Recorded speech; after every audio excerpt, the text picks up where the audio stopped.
In the Arizona Territory of 1878, a single act of kindness could get you killed. For Eliza Mayhew, it was about to get her something far, far worse. She thought she was just a doctor's daughter, living alone on the edge of nowhere. But the desert had other plans. It was waiting to see who she really was. The sky over the Dragoon Mountains had been the color of a fresh bruise all afternoon, and Eliza could smell the coming monsoon on the wind.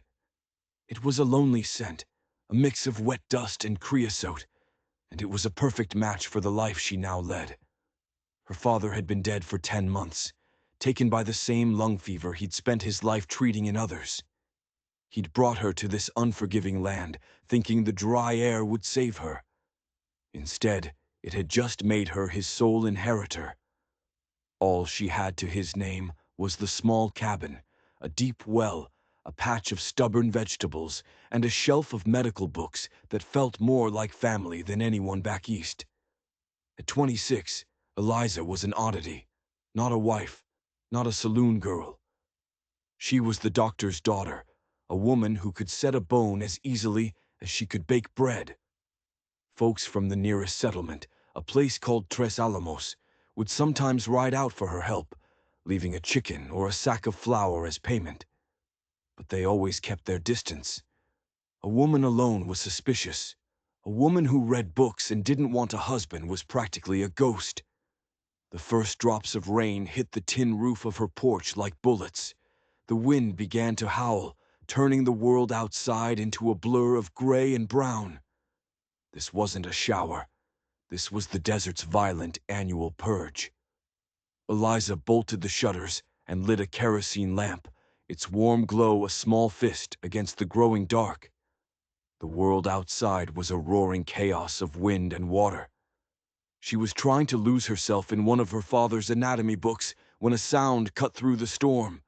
It was a crack, sharp and loud, like a massive tree branch snapping in two.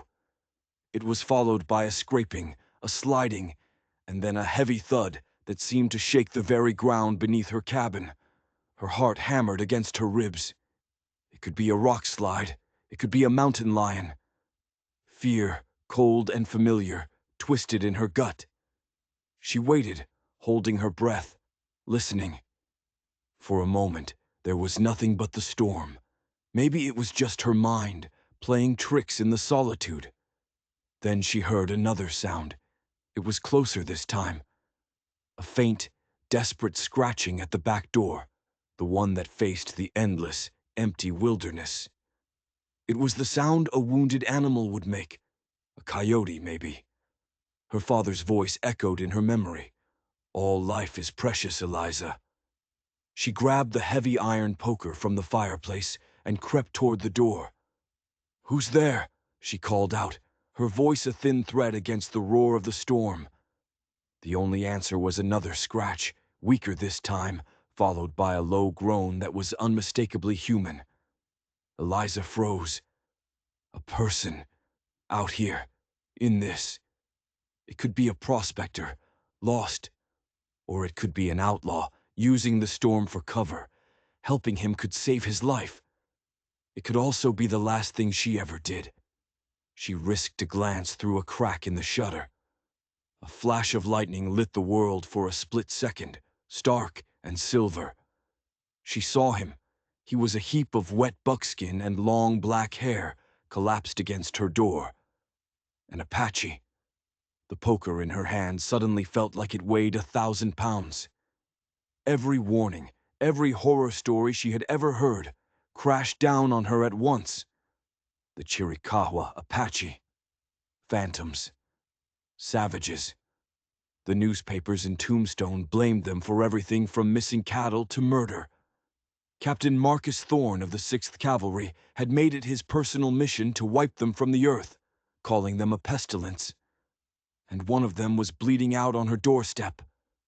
Another flash of lightning gave her a clearer view. He was young, his face twisted in pain. A dark stain was spreading across his side, and his leg was bent at an angle that made her stomach clench. He wasn't a monster. He was a dying man. Her father's words came back to her, clear as day. You don't ask a man his politics when he's bleeding, Eliza. You ask him where it hurts. In that moment, he wasn't Apache or white. He wasn't enemy or friend. He was a patient. With a deep breath that tasted of cold resolve, she slid the heavy bolt on the door. The wind tore it from her grasp and slammed it open. Rain and fury swept into the room. She wrestled the door shut, the wounded man tumbling inside, and dropped the bar back into place. He lay on her floor, a pool of bloody water forming around him. His eyes, dark and deep, flickered open and locked onto hers.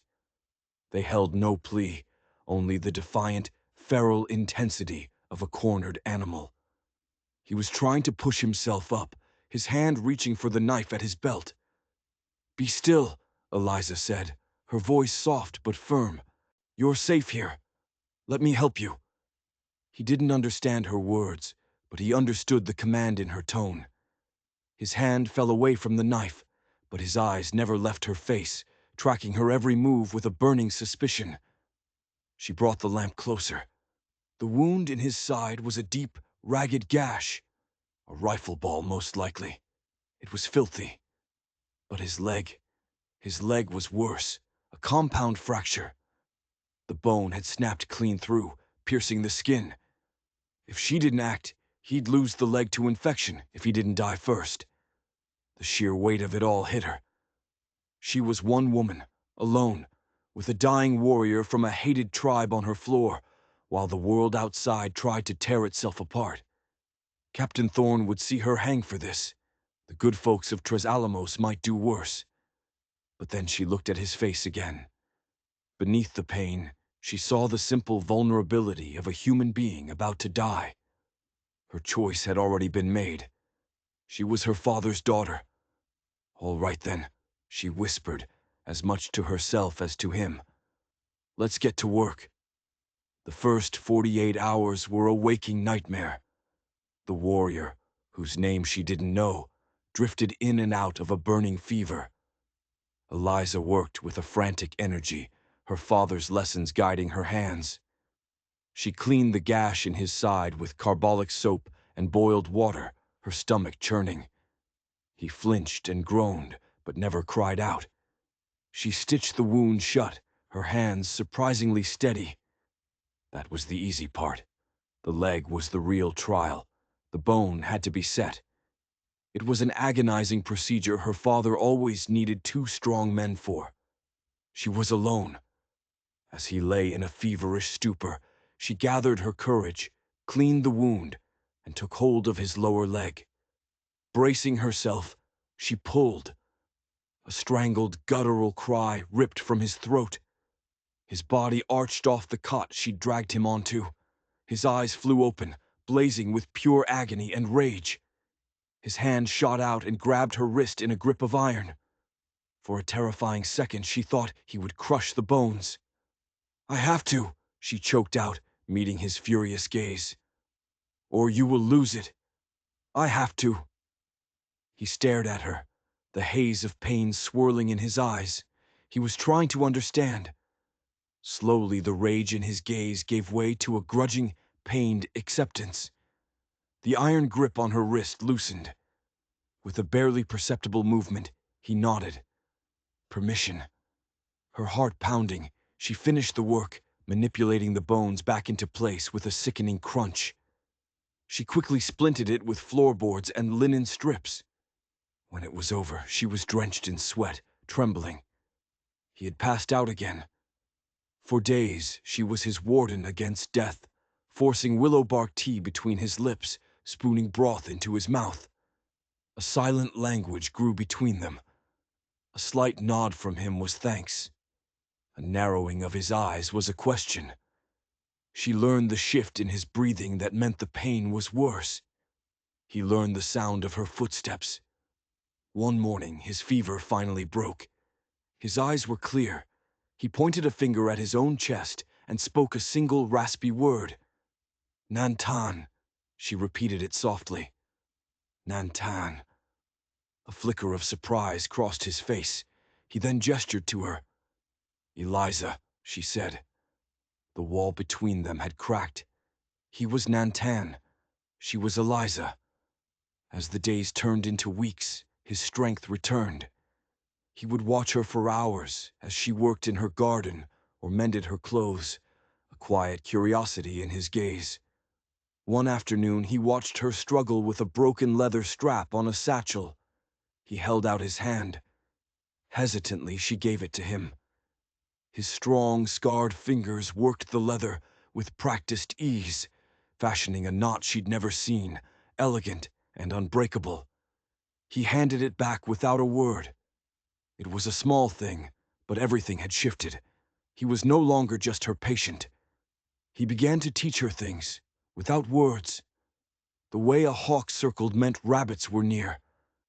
A certain dust devil on the horizon meant a rider was coming from the east.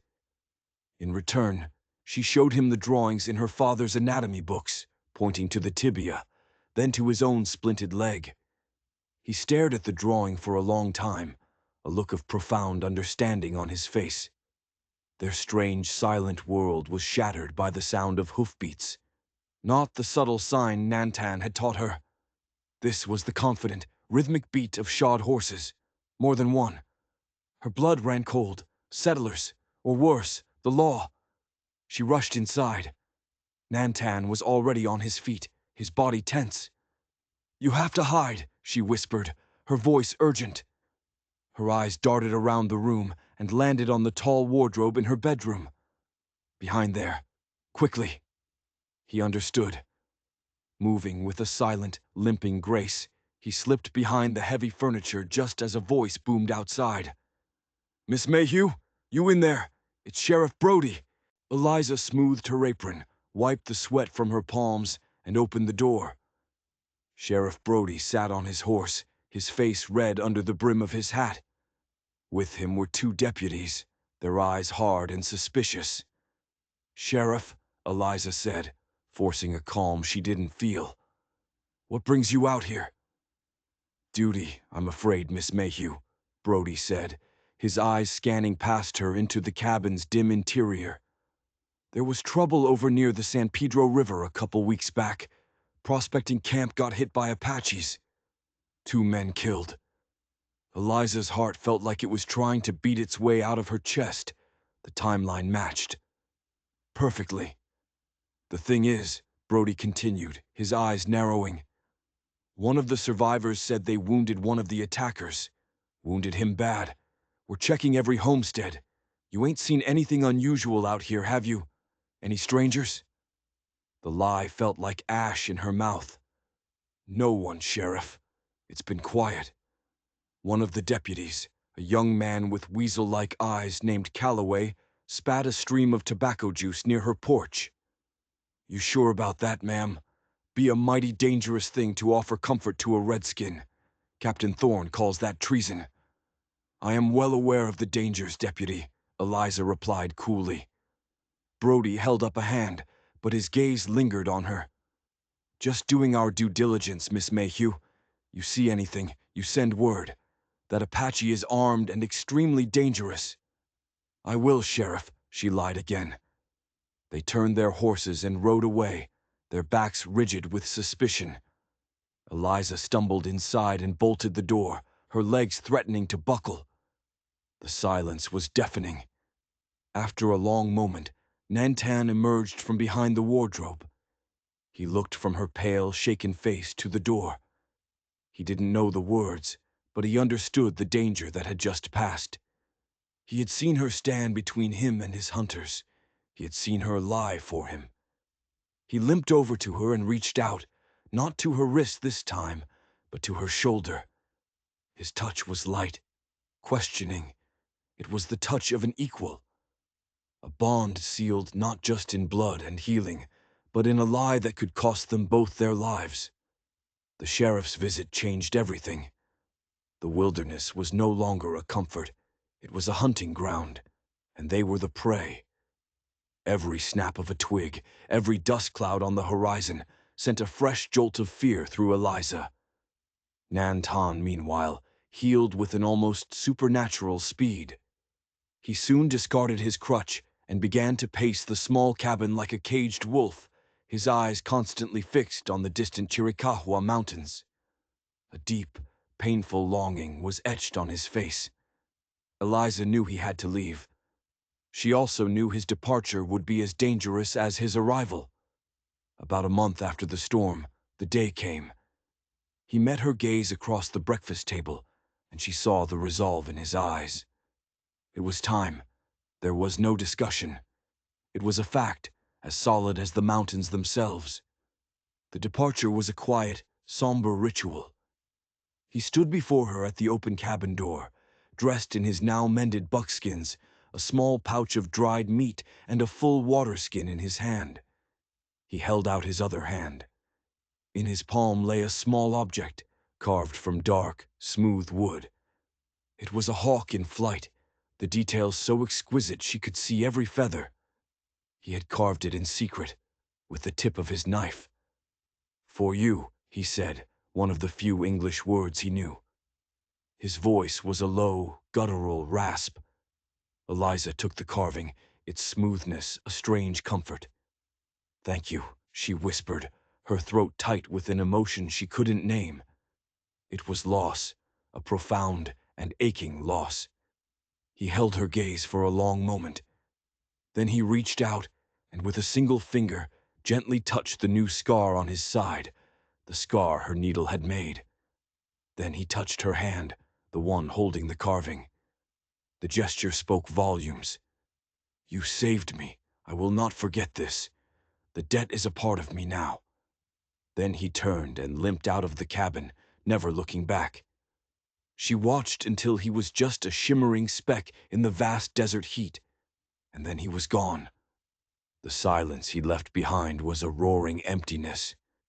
She clutched the wooden hawk, the only proof he had ever been there at all. Eliza tried to slip back into her old life, but the mold was broken.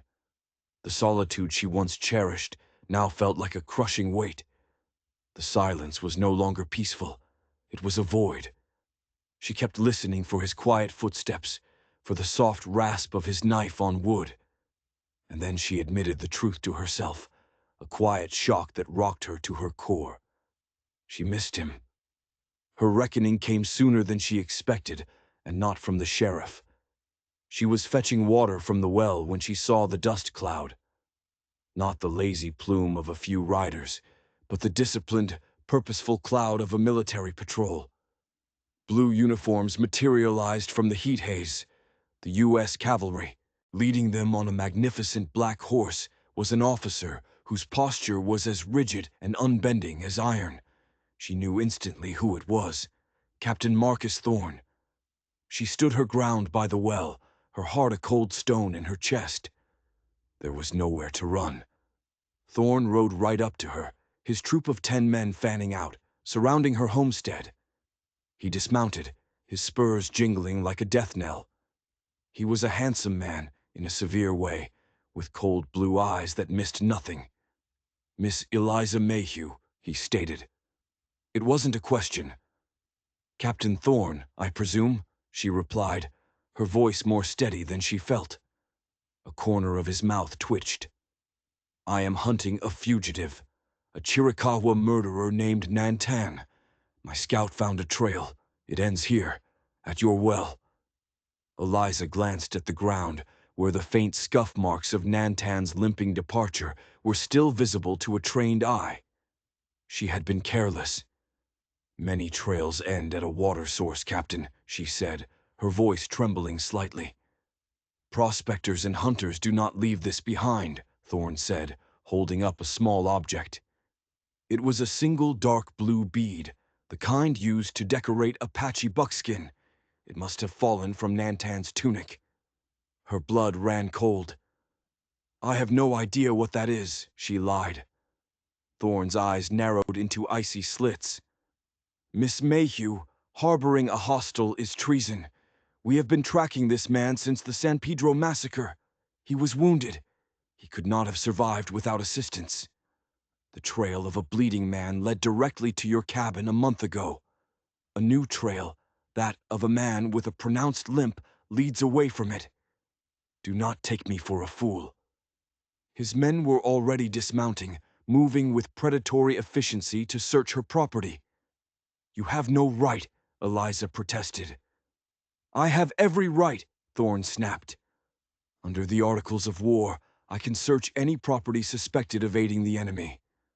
And make no mistake, Miss Mayhew, the Chiricahua are the enemy."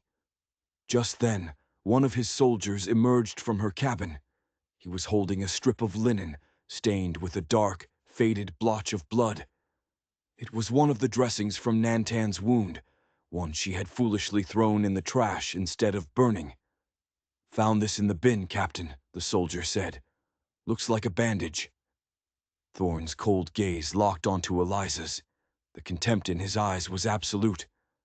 "A bandage," he repeated softly, the word hanging in the air like a death sentence. "So the saint of the desert has a soft spot for murderers." "He was a wounded man," Eliza cried, her composure finally shattering. "My father was a doctor.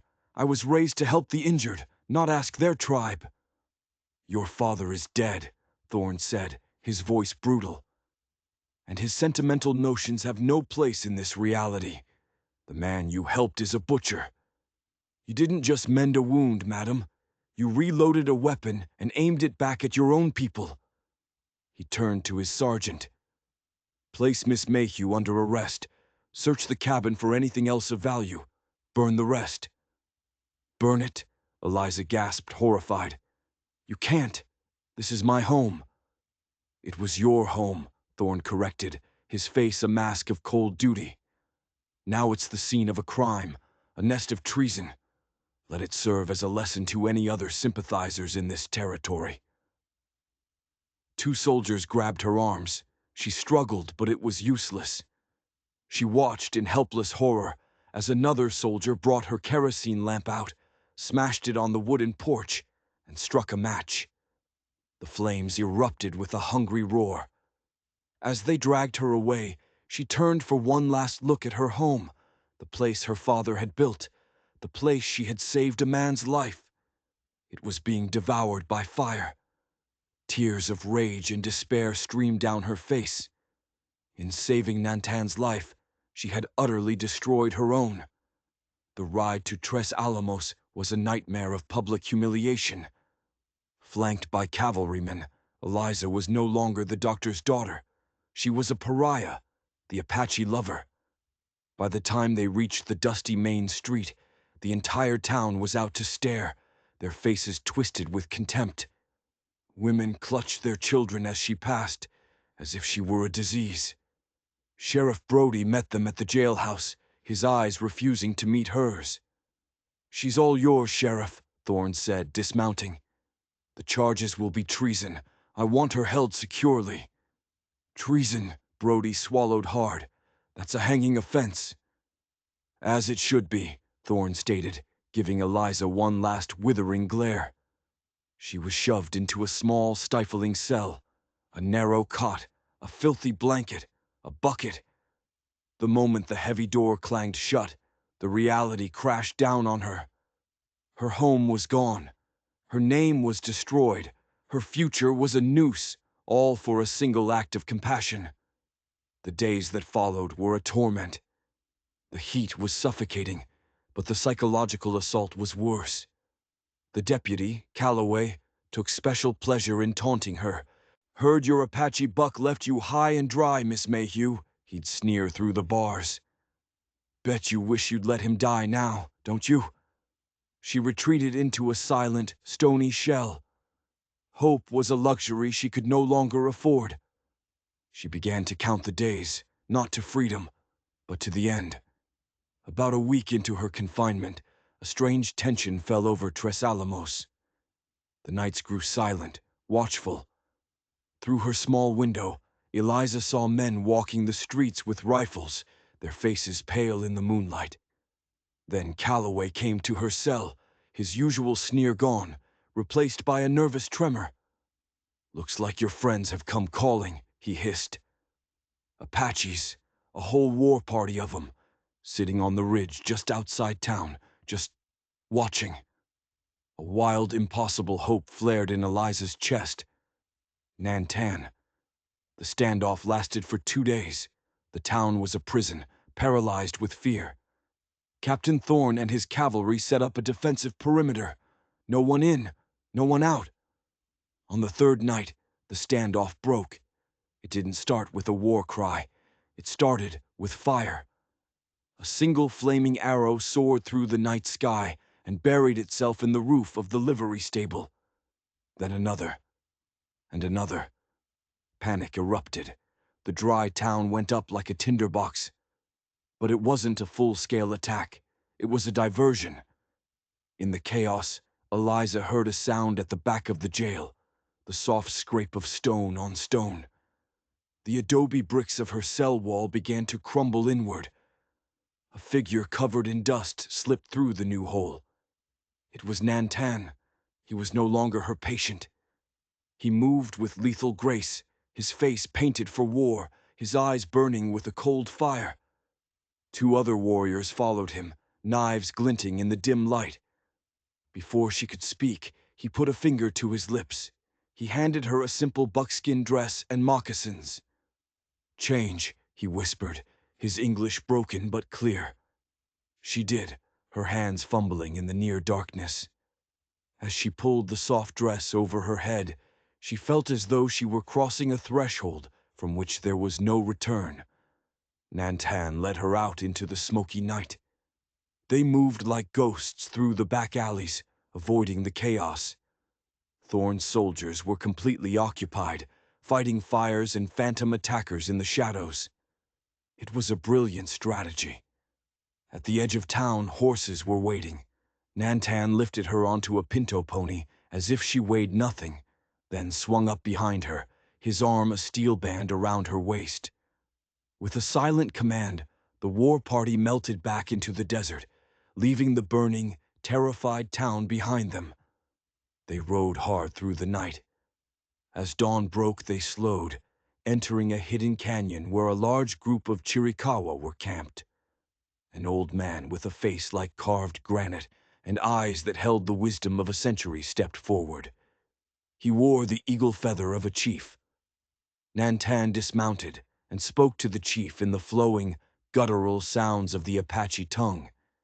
He spoke for a long time, gesturing back toward the town, and then to Eliza. When Nantan finished, the old chief approached her. Another man stepped forward to translate.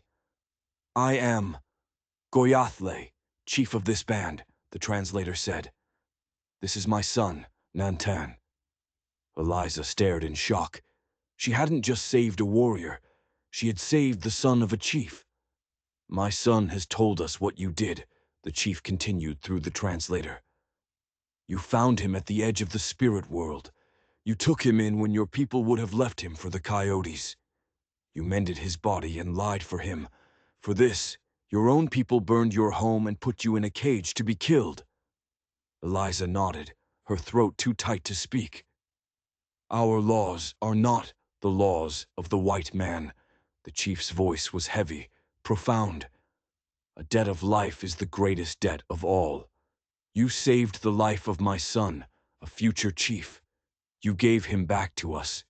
That life you saved now belongs to you, and your life, which he saved from the white man's cage, now belongs to him." The chief paused, letting the weight of his words settle. Eliza's heart pounded, a growing sense of disbelief and dread washing over her. "You cannot go back to your world," Goyathle stated, not as a threat, but as a simple fact. "They will hunt you. You have no home, no people. By saving my son, you have forfeited your place among them. Therefore, you must take a place among us." The air grew thick. The entire tribe was watching, their faces unreadable. "By the law of the life debt," the chief's voice boomed, "the one who saves a warrior's life is bound to that warrior. His people become her people. His lodge becomes her lodge." The translator took a deep breath before delivering the final, stunning sentence. "Nantan has claimed you. He has declared his intention to take you as his wife. This is the only way the debt can be honored. This is the only way you can have a place. This is now your home." Eliza stared, speechless, from the stoic chief to Nantan, who stood proud and resolute beside him. This wasn't a rescue. It was a reclamation. She had been saved from one prison only to be delivered into another, a gilded cage of honor and custom she couldn't possibly understand. She had fled the white man's law, only to be snared by the Apaches. She was free, and yet more captive than she had ever been. The Apache camp was another world, a chaotic swirl of smoke, leather, and horseflesh nestled deep in the mountains. To Eliza, it felt like the surface of the moon. She was given her own wickiup, a simple dome-shaped lodge next to Nantan's. He had claimed her by law, but he did not force himself on her. He seemed to understand her shock and fear, granting her space and time to breathe. But she was still a ghost here, an outsider. The tribe watched her with a suspicion that followed her like a shadow. The sharpest hostility came from a woman named Ishka, a fierce warrior who had been promised to Nantan since they were children. To Ishka, Eliza wasn't just a white woman. She was a thief who had stolen her future. Nantan became her only bridge to this new reality. He was a patient teacher. He brought her food, roasted meat and wild berries, and would watch her eat in silence. He showed her which plants were medicine and which were poison, a knowledge that fascinated the healer in her. Slowly, hesitantly, Eliza began to find a rhythm. She helped an old woman named Tlicho grind corn, the hard physical work a strange comfort. Her true value, however, was revealed when a young boy fell from a ledge, his leg torn open by a sharp rock. As the tribe's shaman chanted to drive out evil spirits, Eliza saw the boy was bleeding to death. Pushing through the crowd, she used what was left of her father's supplies, her hands moving with practiced skill to stitch the wound shut. The camp watched in stunned silence. When the boy was walking again a few days later, the suspicion began to shift. A grudging respect took its place. The white woman was not helpless. She had powerful medicine of her own. Her bond with Nantan deepened in the quiet evenings. He would draw stories of great hunts and battles in the dirt for her. She, in turn, tried to describe her world of iron horses and cities that touched the sky. But their peace was fragile. Captain Thorne, Nantan told her grimly one night after a scout returned. He does not stop. He asks everyone, "Where is the white squaw?" The thought of Thorne rescuing her was now a terrifying one. This strange, difficult world was becoming her home. "He brings only death," Nantan vowed, his hand covering hers. "You are one of us now. I will not let him take you." Later that night, as a cold wind swept through the canyon, Nantan came to her wickiup. He said nothing, but laid a thick buffalo robe over her shivering shoulders before sitting on the other side of her small fire, standing guard through the night.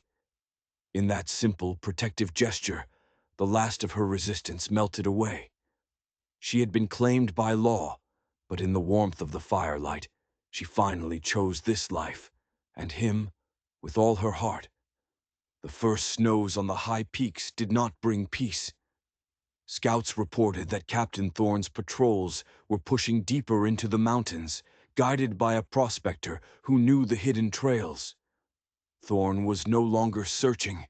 He was closing in. Goyathle called a council. Some argued for fleeing south into Mexico. Nantan argued for a stand. "We cannot run forever," he said, his voice ringing with authority. "This is our land. We will use it. We will bleed them in the narrow pass and turn the hunter into the hunted." His plan was met with grim approval.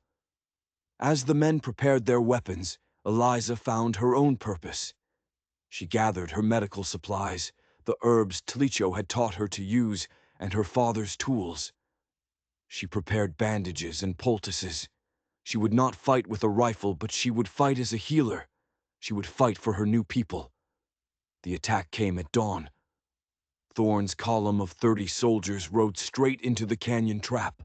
The battle was a maelstrom of sound and fury. The canyon walls erupted in a storm of arrows and rifle fire. Apache warriors moved like ghosts among the rocks, descending upon the bewildered cavalry. Eliza worked in a sheltered cove, her makeshift infirmary. The wounded were brought to her, their faces masks of pain. With a focused calm, she set bones, stitched deep gashes, and staunched the bleeding. In the crucible of combat, she was no longer the white outsider. She was a vital part of the tribe's survival. From her position, she saw the battle's turning point.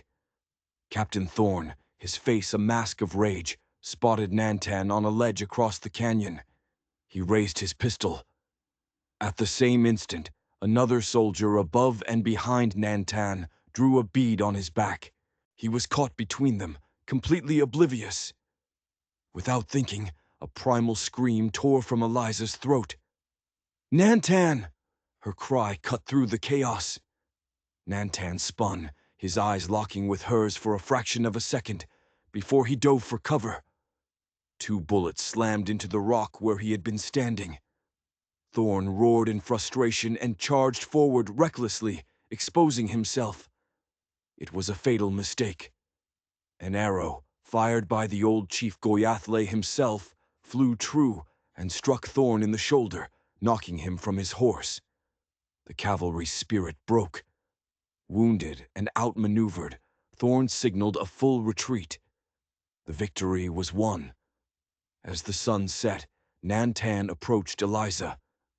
His face was weary, but his eyes were filled with a powerful emotion. He looked at her hands, stained with the blood of his people, and he saw an equal. "You shouted," he said, his English still halting, but his meaning clear as a mountain spring. "You saved my life." She looked up at him, her heart full. "You saved mine," she replied softly. "I believe that makes us even." A rare, slow smile spread across his face. "No," he said, his voice low. "Not even. It makes us one." That night their union was sealed not by law or debt, but by choice. He gave her a necklace of polished turquoise, a treasure of his people. She, in turn, gave him the only thing she had left of her old world, the small carved hawk he had made for her. She was no longer Eliza Mayhew, the doctor's lonely daughter. She was the wife of Nantan, a healer for the Chiricahua, a woman who had found her true home not on any map, but in the heart of a warrior. Eliza Mayhew's story isn't one you'll find in the official histories of the American West. Those books are filled with the names of generals and gunslingers. But true history is also written in the silent spaces, in the stories of impossible choices, and the untamed hearts that dared to cross the borders of hatred and fear. Hers is a testament to the fact that true courage is sometimes found not in fighting, but in healing, and that a home can be found in the most unexpected of places. If this story of a healer's compassion and a warrior's honor resonated with you, and if you believe that legends like these deserve to be pulled from the dust of the past, please take a moment to give this video a like. Share it with someone else who loves tales of the true, untamed West, and most importantly, subscribe to our channel for more stories that have been lost to time. Your support helps us ensure these powerful legacies are never forgotten.